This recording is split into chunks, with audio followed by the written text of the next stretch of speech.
They gave us the hamburger, Jerry Springer, and the internet. What a world, what a world. Now look what's destined for our doorsteps. You know who's going to win this? Sometimes you do. So what's the point of it? I like wrestling hogs. Okay. I'm washing my eggs. I'm in college. I need money. Yeah. I've had 12 venomous snake bites, and I've been dead 3 times. A second helping of Ruby's American Pie. Excuse me. That's enough. I have a headache. Starts Sunday, the 4th of June on BBC One. You are so obnoxious. 3 candidates, 1 dream job, a major new series for BBC Two. One of you is going to be able to come back and start working for The Independent. I thought you'd have layouts and stuff here by now. I'm seeing nothing. What am I going to do? I want this job desperately. They have to do it right, and right the first time. This is sheep's lungs and hearts. Chocolate and chili sauce, totally fantastic. An absolute pile of cake. The chance of a lifetime, foot in the door, Thursday at 9 on BBC Two. Now on BBC One, we're joining BBC News 24 and World Business Report.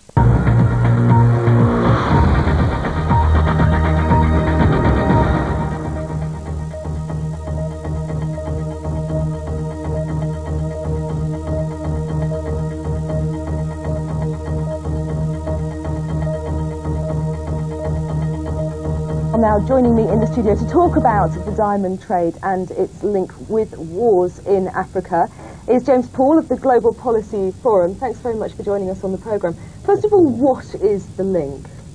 The link is very clear. Diamonds are being produced in conflict areas. The rebel groups control these areas, and they control to some extent the production of diamonds there, and they sell those diamonds on the international market. And with that proceeds, they buy arms. Sometimes it's a barter trade. Western governments are getting increasingly concerned about this. There's been huge studies done here at the UN. A special panel came out with their report. How do you trace that link, and what can be done about it? Well, there's a number of steps that can be taken. For instance, the report suggests that there be much tighter controls in the world's diamond bourses or diamond trades. For instance, the 80% of the world's rough diamonds are traded in Antwerp at the diamond bourse there. And the Belgian government should be much tighter in its regulation of that bourse, and also the bourse itself should exercise much better control over the kinds of diamonds that are coming in there. But also, of course, steps can be taken in other ways too, and there's been terrible complicity by various African heads of state, even, or African governments in the illicit diamond trade. These links are well known, and they're not new, and nothing has happened before. So why do you think in New York at the United Nations that something will happen this time, and when will it happen, and where? Well, I think we can see that Ambassador Robert Fowler of Canada has been working on this ever since coming onto the Security Council in January. He's the chairman of the Angola Sanctions Committee, and through the work that he's done, and he's traveled to Africa, he's traveled to Europe, he's talked to people in the diamond bourse, he's talked to all the major players in this, and furthermore, the expert panel, which actually revealed things about African heads of state. I think these are all ways in which there's pressure being brought to bear. Pressure. It definitely is not cutting off the trade. Right, pressure, but still no change. That's the headline. The president of Sega, one of the world's biggest computer games companies, has resigned. It's all because the firm was zapped by huge losses totaling $410 million, even bigger than the $60 million lost the previous year. Computer games are one of the most fiercely competitive businesses in the world, and the launch of Sega's Dreamcast machine, the world's most advanced computer console, was intended to revive its fortunes. But sales have been disappointing, and Sega's recently lost the market lead to Sony and its PlayStation 2 console. For us, Charles Scanlon reports from Tokyo. In the global battle for the video games market, this is the front line. These consumers in the Tokyo electronics market get the first chance to pass judgment on new products. Tens of billions of pounds are at stake as rival companies fight to control the future of digital entertainment. Not just video games, but a promised new world where television meets the internet. It's a tough fight, and one that Sega is losing. I should say this is a final chance for Sega, particularly in overseas market. But in domestic market, in my view, it's impossible. Sega has been pinning its hopes on Dreamcast, a games console released with high expectations at the end of 1998. Sales began well and the graphics were competitive, but marketing costs were extremely high, especially for last year's overseas launch. Sega's own advertising showed how much was at stake. A senior company executive took a starring role. The children told him that Sony's product was better. Dreamcast was supposed to turn that around. It hasn't. It's on home ground in Japan that Sega's performance has proved most disappointing. It's planning to fight back by rushing ahead with internet access for its games consoles. But its rivals are also preparing to unleash new products, and no one at Sega is underestimating the task ahead. It was the arrival of Sony's trump card in March that dealt a body blow to Sega's ambitions. PlayStation 2 set a new standard in hype and in sales. Nearly 1 million consoles in just 3 days, against 2 million in a year and a half for Dreamcast. Customer loyalty in the end depends more on good software than on the consoles themselves. It's relations with the game's producers that are likely to prove decisive. And in a game of winner takes all, the best software houses want partners with the biggest market share. Charles Scanlon, BBC News, Tokyo. Always love those graphics. There's fresh speculation over which musicians plan to sell a stake in their future earnings. Selling bonds linked to artists' enduring popularity began with the so-called Bowie bond. The man who fixed that deal is David Pullman, who we'll hear from in just a minute. He effectively worked out a way for musicians like David Bowie to cash in on their future earnings from their songs. In '97, he devised that Bowie bond. Since then, he's invented a new style of music industry financing, starting with that bond in '97. His Pullman Group completed several deals for Motown songwriting team Holland Dozier Holland in '98. Their hits include Stop, In the Name of Love. Then Ashford and Simpson musical team, including hits like Ain't No Mountain High Enough. And in '99, he completed another 8-figure deal for the so-called Godfather of Soul, James Brown. Well, he's confirmed he's working with new artists. Most people want to know who they are. They're in at least 3 countries, the UK, France and Brazil. He won't name names, but he hopes that his bond method will strike a chord with non-US artists. It's a worldwide market for copyrights and music business, whether it be literary estates, TV or film libraries. But in music is really something that's truly international. So as you said, a Brazilian catalog like Jobim, a French catalog like Serge Gainsbourg, a German catalog like Kraftwerk, these all work for what we're doing. Now, these name names, who are you working with then? Well, as you know, we've already done the Motown, James Brown, the Isley Brothers catalogs. Outside the U.S.? Outside the U.S., well, actually, just so you know, it gets confusing sometimes because in all the deals we've done, about 50% of the income comes from outside the United States, from 100-plus countries. What about non-U.S. artists? Well, Bowie was the first. He's a British artist. Right. But what about new ones? Well, you know that you to tell us we're mum to say which artists that we're working with, but we have a number of artists that were at the Ivors yesterday that we're working with. Right. Well, now we're where we want to be. Who are they? Well, which countries are they? You know that all our deals are confidential we're doing, but we are doing deals in the UK, in France, right, as well as Brazil, and I'm sure you're going to...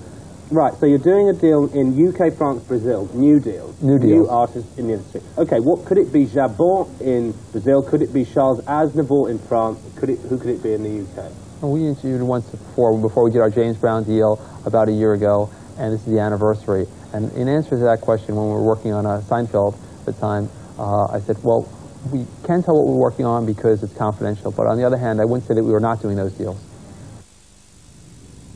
Well, as we're heading towards the end of the programme, we're heading off for a long weekend here. You can see me smiling. Paddy, I don't know what you're doing. You're probably in London, aren't you, on Monday? But what I can say is that Richard Quest has been out and about and will be bringing a special report. Join me on Monday in Iowa in the American Midwest as we look at American employment. We explain why everyone who wants a job has one and why companies are now employing prisoners and pensioners to make up the difference. At last we got to him, and never too late. That's it for now. We're The Business. I'm Patrick O'Connell in London. And I'm Liz George here in New York. Goodbye.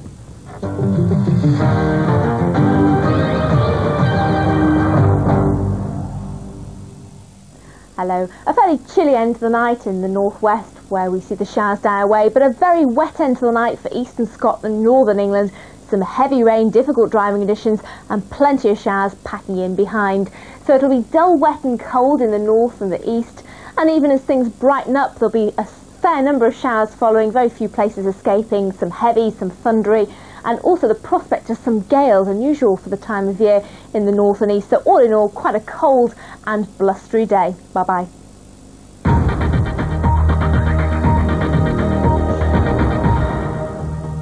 I was there when Stuart Pearce missed in 1990, and I knew the pressure he had to be under this time around. Craig Ryan steps forward to take England's third. I honestly felt worse watching him take that penalty than I did when I took them in the World Cup. Stuart Pearce. You get a sense of everybody watching it, everyone thinking, don't miss, don't miss. Oh, yes, what a penalty!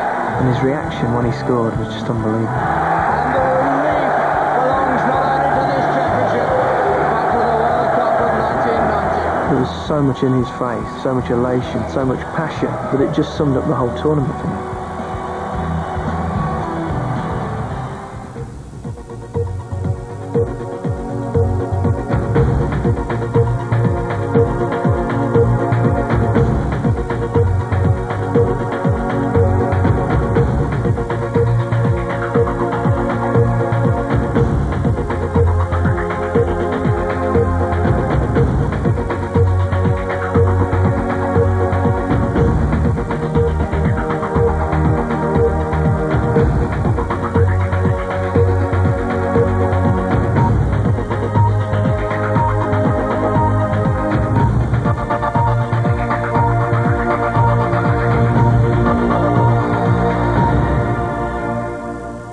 The government of Sierra Leone will put the rebel leader Foday Sankoh on trial, despite the release of another 180 UN personnel by the rebels. A cameraman has been shot and wounded during clashes between rebels and government soldiers outside the Fijian parliament. And in Northern Ireland, the Ulster Unionist leader David Trimble's political future is on the line as the peace agreement faces its toughest test yet.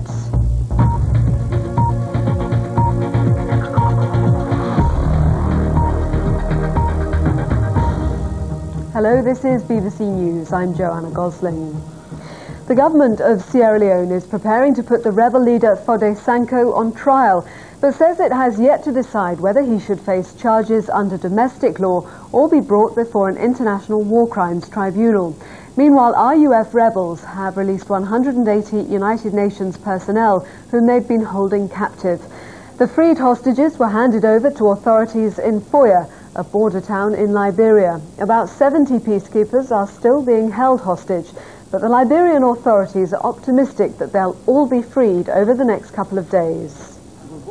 The leader of the Revolutionary United Front has been held at a secret location since his capture 10 days ago, while Sierra Leone's government decided what to do with him. President Kaba told us in an interview that evidence is being gathered and Foday Sankoh will be tried in Freetown pretty soon. Charges are most likely to relate to the incident 3 weeks ago when his supporters shot and killed demonstrators outside his home before the rebel leader fled. But the government has suggested there's also evidence that Sankoh was involved in the RUF seizing of UN hostages. Meanwhile, the Liberian president, Charles Taylor, has described the release of over 100 more UN hostages as a major breakthrough. 46 of them are already in Monrovia. The UN believes none are injured and the rest are waiting to be airlifted to the Liberian capital. Releases are now coming rapidly despite Foday Sankoh's captivity, and Sierra Leone's president has said he hopes all the remaining hostages will be freed over the weekend. Mike Donkin, BBC News in Freetown. Well, Mike Donkin gave me his reaction to the news of the release of UN personnel in Sierra Leone. We know that these 46 are in Monrovia. They're not hurt and they're on their way back, we hope, to Freetown soon. And that the others are, well, still in Sierra Leone, around the border town of Foya, waiting to come to Monrovia. We had heard from President Kabar, the president of Sierra Leone, that his hope was that all of these hostages would be free by the weekend, and the releases do now seem to be coming thick and fast, and it might be that that's a prophecy that will indeed be fulfilled. And that, of course, in spite of the fact that Foday Sankoh is due to go on trial. What's been the reaction among the rebels, his supporters, to that news? We haven't heard any reaction from the rebels, which might or might not be significant. Last time that Foday Sankoh was put on trial, his supporters reacted very strongly. There was bloodshed, there were killings here in Sierra Leone. This time, it may just be that they've decided to abandon their leader, Foday Sankoh, to his fate. He's been described by one person I spoke to here as something of a busted flush. And it could be that the RUF have decided to put their faith in a new leader, and that even if Foday Sankoh does go on trial, there will not be reaction this time. Mike Donkin in Freetown. Well, Yvonne Akisoya of the Sierra Leone War Child Trust explained what the trial of Foday Sankoh may mean for Sierra Leoneans. The way that the situation is going currently with Foday Sankoh out of, if he doesn't go and face trial, the dynamics of the war is such that the people, the civic population in Sierra Leone, will be very, very concerned. He had a chance. He was given the amnesty. He was given a share in power. He failed to live up to that, and he went again, committed crimes, tried to stage a coup. If he doesn't face trial now, then there's going to be real questions being asked by the civic population about what the government really is trying to achieve in terms of this peace process. But how important is his leadership to the cohesion of the RUF? And it's very hard to say. There have been all sorts of varying reports in terms of how much hold he actually has. And there were some concerns expressed earlier on in the process about whether or not he actually had control over just certain factions of the RUF or the RUF as a whole. What Mike Duncan's just said is actually very enlightening in that regard, in terms of the RUF not having made very much of a fuss to date since his capture. And I think that gives some indication that perhaps the hold that he has is not as strong as had been anticipated originally.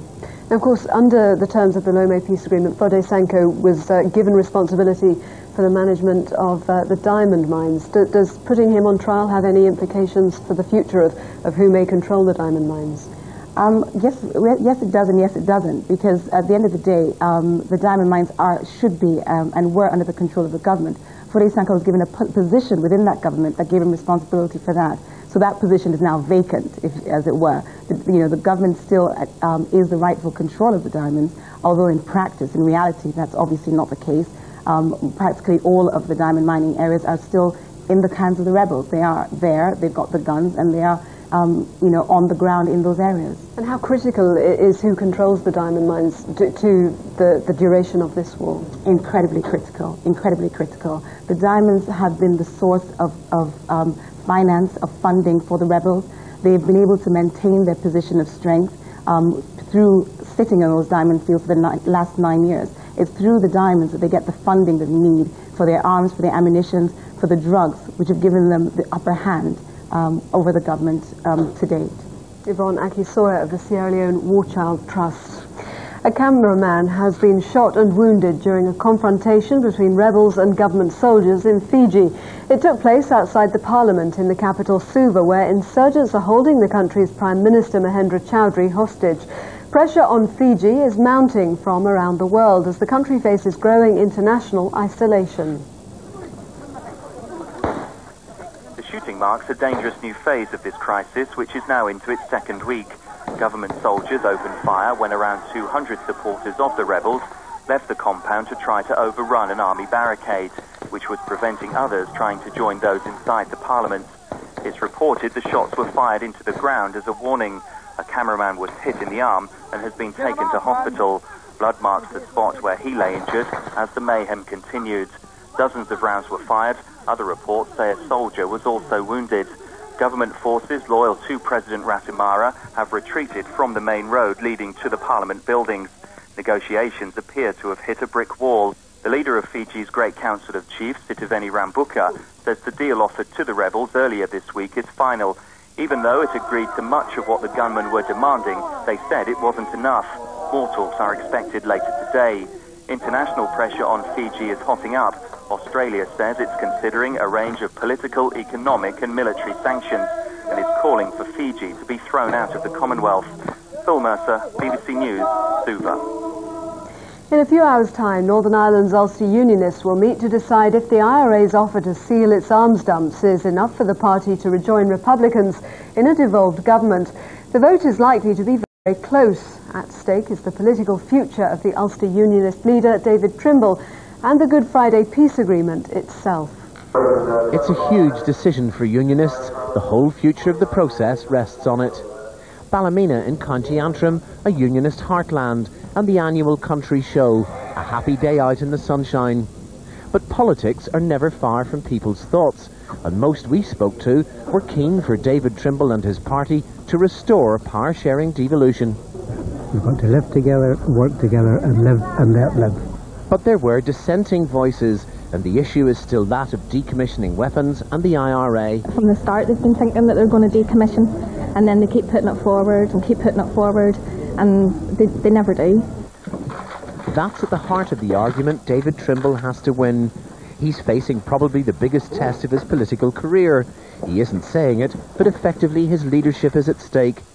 He's urging his divided party to accept a return to government with Sinn Féin as IRA arms dumps are sealed and examined by international inspectors.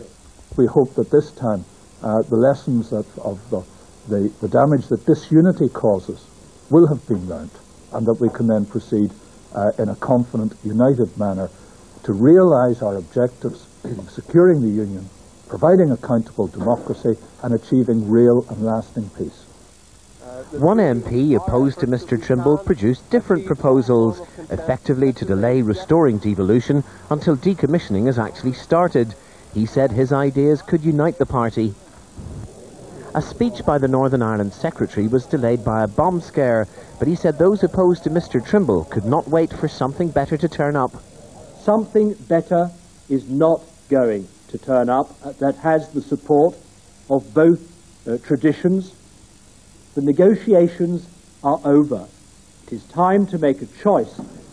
That choice could mean government restored by next week or a search for a new Unionist leader.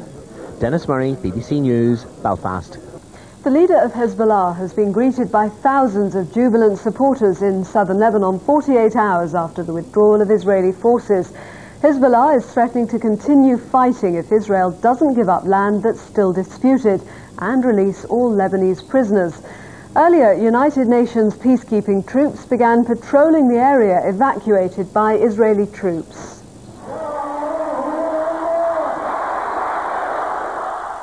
This was Hezbollah's victory rally. They never doubted that they would drive the Israelis out. But nobody imagined the occupation would collapse so quickly. Only 4 days ago, this stadium and most of South Lebanon were still controlled by Israel. Now, everything has changed. Enter their conquering hero, Hezbollah's leader, Hassan Nasrallah. His son died fighting the Israelis. It was a fiery speech, but there were no new threats to Israel. A lot depends on him. If he wants South Lebanon to be quiet, it will be. The real power in South Lebanon now is Hezbollah. It drove out the Israelis. It has the support of the people, and it's heavily armed. Nothing can happen here without Hezbollah's consent. The speech was relayed across the south to people who are enjoying new freedom. The UN Special Envoy, Terje Larsen, was touring the area. Like everybody, the UN was caught out by the way the occupation ended so quickly. But he caught Lebanon's mood of the moment. I understand very much the relief and the joy that the people of Lebanon feel that finally proper borders are established and that the land is liberated. UN experts are checking that Israel's new border fence is in the right place. The plan is to sort out some dangerous frontier disputes, to deploy a new UN force, and to hope that the last hot war between Israel and the Arabs really is over. Jeremy Bowen, BBC News, South Lebanon. Reports have been coming in of a heavy artillery battle between Ethiopia and Eritrea on the eastern end of their front line. Eritrea has appealed to the United States, the European Union and African states to put pressure on Ethiopia after the occupation of 3 more towns. Ethiopia's offensive has gone beyond disputed border areas, putting in doubt a peace plan aimed at stopping the 2-year-old war. Eritrea says the Ethiopian soldiers swarmed into their territory as they withdrew in compliance with the peace process. Ragi Omar reports from the strategic town of Zalambesa, one of the most important Ethiopian recaptures. For 2 days, all over this country, there have been scenes of ecstatic and spontaneous celebrations. It is the moment that Ethiopians never believed would come so quickly. At the end of a 2-week all-out offensive against Eritrea, this nation now believes victory is theirs at the end of a crippling war that has lasted for 2 years. We showed who we are. This is a great day, and it witnesses that who Ethiopians are. Ethiopia's onslaught against Eritrea has been relentless. Although barely reported, it has been the world's largest conventional war. Eritrea's defences were broken and huge swathes of its territory captured. Having achieved its aims on the battlefield, Ethiopia has now decided to return to peace talks. We drove through the ruined town of Zalambesa, recaptured by Ethiopia. But the victory here has come at a terrible cost. A prosperous market town has been reduced to a wasteland, empty of its people. The destruction here is total. Not one building remains in this town that was once home to 10,000 people. Ethiopia will have to rebuild Zalambesa and many other towns all along the front line. But with what resources? Tens of thousands of landmines will have to be cleared. This war has been fueled by arms sales from all over the world. These landmines have come from countries such as the United States, Russia, Iran, and Pakistan. This war has devastated 2 countries already facing the threat of famine. With the prospect of peace, the West will again be asked to assist this traumatized region. Ragi Omar, BBC News, Northern Ethiopia. Now let's get a reminder of the headlines. The government of Sierra Leone says it'll put the rebel leader Foday Sankoh on trial. A cameraman has been shot and wounded during clashes between rebels and government soldiers in Fiji. It took place outside the parliament in the capital, Suva.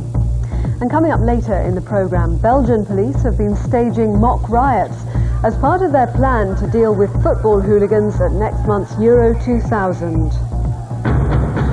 The United States government has called for presidential elections in Peru to be delayed and warned that if they go ahead as planned, it could affect the relationship between the 2 countries. The Organization of American States, the OAS, is refusing to monitor Sunday's runoff vote, saying it's unlikely to be free or fair. President Fujimori's challenger, Alejandro Toledo, is boycotting what he says will be a rigged election.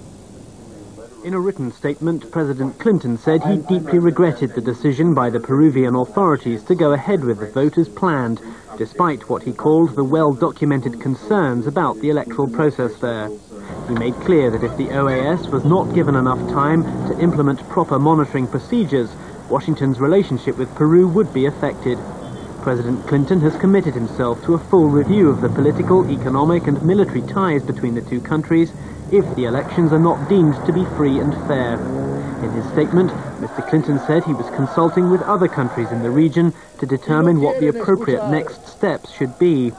Washington has long been concerned about the situation in Peru, and this latest statement is intended to leave President Fujimori in no doubt that he faces diplomatic isolation if he pushes ahead with the vote on Sunday.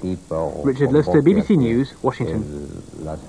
Well, Alejandro Toledo has just held a press conference. Our correspondent James Reynolds was there, and he joins me now on the line from Lima. James, what did he say? Joanna, he really repeated his present position that he will boycott Sunday's vote. He had a huge sign saying no to fraud in the background, and he asked all his supporters to go to polling stations and to write those words on their ballot papers.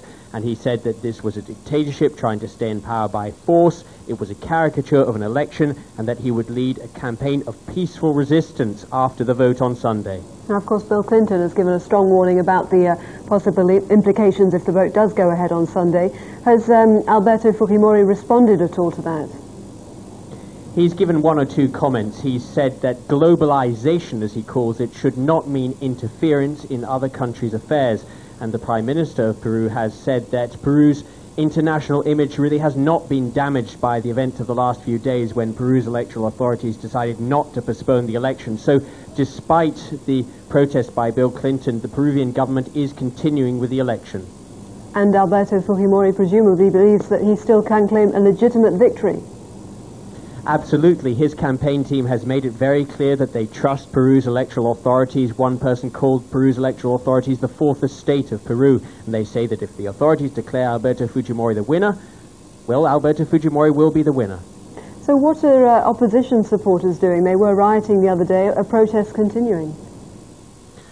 Street protests aren't continuing at the moment, but Alejandro Toledo has certainly made it clear that he expects to lead demonstrations on Sunday night when the vote comes in and when it will be certain that Alberto Fujimori has won. We will, of course, have to see to what extent these demonstrations are peaceful, to what extent there is disorder in Peru. James Reynolds, thanks very much indeed. The United States government has resubmitted a plan calling for the computer software giant Microsoft to be split into two parts. A judge considering sanctions against the company for its anti-competitive practices had asked the government for new proposals before making a final ruling. Microsoft, which opposes any breakup, has been given until next Tuesday to respond. The judge, Thomas Penfield Jackson, has made clear he intends to conclude the trial as soon as possible. Microsoft has meanwhile delayed a major announcement on its future strategy because of concerns that it could be overshadowed by the court announcement. A teacher has been shot dead by a student in a classroom at a school in Florida in the United States. Larry Grunow, who was 35, was shot in the face at Lake Worth Middle School just minutes before lessons ended on the final day of the school year. Students witnessed the shooting, but there were no other injuries. A student has been arrested. It's the latest in a series of school shootings in the US in recent years. The new Republican candidate for the Senate in New York, Rick Lazio, has closed Hillary Clinton's lead over him in his first few days of campaigning, according to a new poll. The survey indicates that she has gone from a 14-point lead to a lead of just 2 points, less than a week after Rick Lazio announced that he was standing against her. The new poll makes depressing reading for Hillary Clinton's campaign team. A week ago, when New York's high-profile mayor Rudolph Giuliani pulled out of the race, it looked as if he was leaving the way clear for her to win an easy victory. Rick Lazio, who stepped in to replace the mayor, was dismissed as someone few New Yorkers had even heard of. But he's made an impressive start in his bid to become senator here, travelling from end to end of the state and making dozens of campaign stops over the first few days. When he entered the race, the First Lady had a 14-point lead over him. Now, according to a poll by Zogby International, he's only 2 points behind her, with 44% of those questioned supporting him. He's making much of the fact that he's New York born and bred, while Hillary Clinton only moved here in January. And he's accusing her of being a far-left Democrat who's using the Senate race as a stepping stone to higher political office.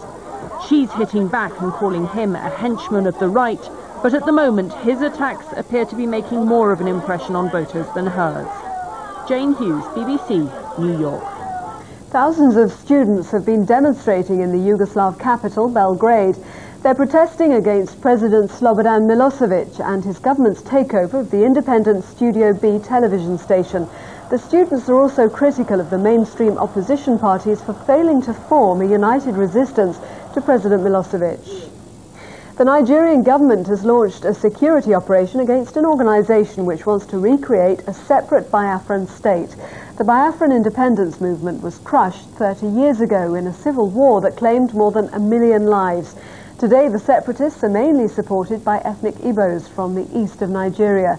The leader of the original rebellion in the 1960s, Chief Emeka Ojukwu, has described today's call for Biafran independence as infantile. On Saturday, Iran's new reformist-dominated parliament, or Majlis, is due to be inaugurated. It comes after the election victory scored by President Mohammad Khatami's supporters in February. Since then, the defeated right-wing factions have mounted a counterattack on many fronts. The reformists may be taking over the Majlis, but the contest is still far from decided. This is the man whose ideas and philosophy will dominate the new parliament. the reformist president Mohammad Khatami. He remains immensely popular, even though he's not been able to achieve anything very tangible in nearly 3 years in office. Wherever he goes, he gets an emotional welcome, as happened this week when he visited Khorramshahr near the Iraqi border.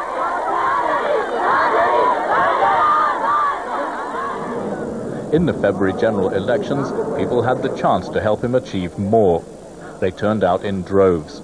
A large majority voted for reformist candidates, defeating the Conservatives who dominated the outgoing parliament. The next thing that happened was the near-fatal shooting by right-wing fanatics of one of the architects of the reformist victory, Saeed Hajjarian. It was the first sign of a backlash that took various forms. At least 17 reformist newspapers were shut down overnight by the Conservative judiciary. That left just a handful of publications on the streets. This demonstration on Tehran University campus this week was one of very few staged by students and other reformist supporters. They are outraged by the closure of their newspapers and the jailing of so many of their heroes. Freedom of expression is one of President Khatami's watchwords. But the reformists have been very restrained in their reaction. Unusually, these protesters moved out onto the streets, even though they knew public demonstrations were banned. But riot police were waiting. They were sternly warned, and their leaders urged them to disperse, which they did. It's been a tense and turbulent 3 months since those elections back in February. But now the new reformist-dominated parliament is finally in place. It is a watershed event. The reformists themselves will be heaving a big sigh of relief. But the struggle is still very far from over. The hardliners have regrouped. They've shown they're determined to do everything in their power to halt the reformist advance. Jim Muir, BBC News, Tehran. Belgian police have been getting ready for this summer's European Football Championship by staging a mock riot. Water cannon and mounted police were used to control the make-believe mob made up from their own officers. The Belgian force has been studying the crowd control techniques used at the Olympics and the Football World Cup. The Molotov cocktails are flying and police brace themselves for a charge by enraged football hooligans. Only a closer look at the smiles on the faces of some of the supposed rioters gives the game away. This isn't a real football riot, it's a training exercise for Belgian police in the run-up to Euro 2000. The would-be rioters are police officers themselves. But the police have good reason to be nervous. These were the scenes in Copenhagen recently, after a UEFA Cup match between English and Turkish clubs. Rival supporters fought running battles in the streets. One man was stabbed, another was badly injured. So the Belgian police are preparing for the worst. They charged them on horseback and wrestled them to the ground. There were even some real injuries. One British cameraman who got too close to the action was hosed to the ground by a water cannon. And if the Belgian police can't cope, they've arranged to call in their colleagues from the co-host nation, the Netherlands. We will be everywhere, but with a smile. But in short distances, we will be ready with special trained units, as my units are, to intervene immediately with all forces possible. The Belgian force have been taking lessons in crowd control, first at the Atlanta Olympics and then at the Football World Cup in France 2 years ago. And if their intelligence gathering can't keep out the troublemakers, they've set aside enough space in garages and army barracks to detain more than 3,000 people. Alex Kruger, BBC News. Our main news again, the Sierra Leonean government is to put the rebel leader Fode Sanko on trial. That's the latest from the BBC Newsroom with me, Joanna Gosling.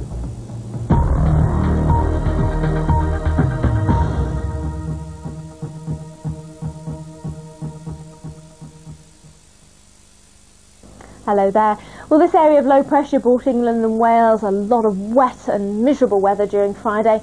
Now, through the night, that's been continuing to deepen as it pushes its way northwards. Look at the tightly packed isobars It's going to bring some wet and some windy weather to the eastern side of the country. Now, the windiest weather through the early hours across southeastern parts of England, but that gradually transferring northwards, as you can see from the size of the arrows, and it may well be that we see some gales across more northeastern parts through the course of Saturday. That's unusual for the time of year. And that wind will drive on the rain, reducing the visibility, some nasty driving conditions as we head into the morning as well as the rest of the night. Northern England and eastern Scotland, I think, the heaviest rain by the end of the night.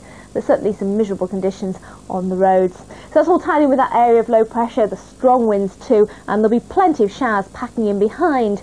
But where they die out, perhaps across parts of inland Northern Ireland and northwestern Scotland, fairly chilly end to the night, but elsewhere rather mild.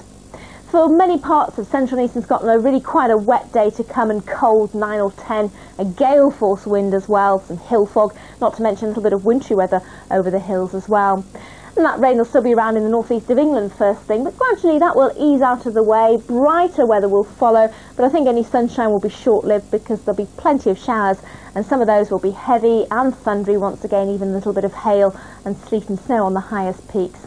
So a chilly day, as you'd imagine, a blustery southwesterly wind driving in those showers.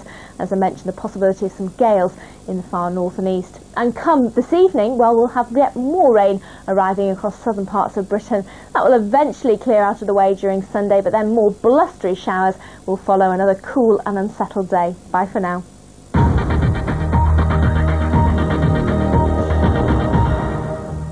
You attacked people. Yes. Was it murder or wasn't it? They're all related. Was it murder? But where's tolerance here? Hard Talk, next on BBC News 24. It's been called the Day of Destiny. The future of the Good Friday Agreement hangs in the balance. I think it's make or break week for Northern Ireland. BBC News 24 follows developments of the crucial unionist vote over IRA decommissioning. Continuing coverage on BBC News 24. Even 60 years later, it's not difficult to imagine what it must have been like during those 10 days, May and June 1940. It was a miracle that the weather didn't turn like it is today, windy and stormy. Bombers in the sky, fighters in the sky, ships out at sea, hundreds of small boats coming in at great personal risk. The Mosquito Navy, Churchill called it. If there hadn't been this evacuation, God only knows what the future of Britain would have been. David Dimbleby introduces Dunkirk Night, Monday from 8 o'clock, only on BBC Knowledge.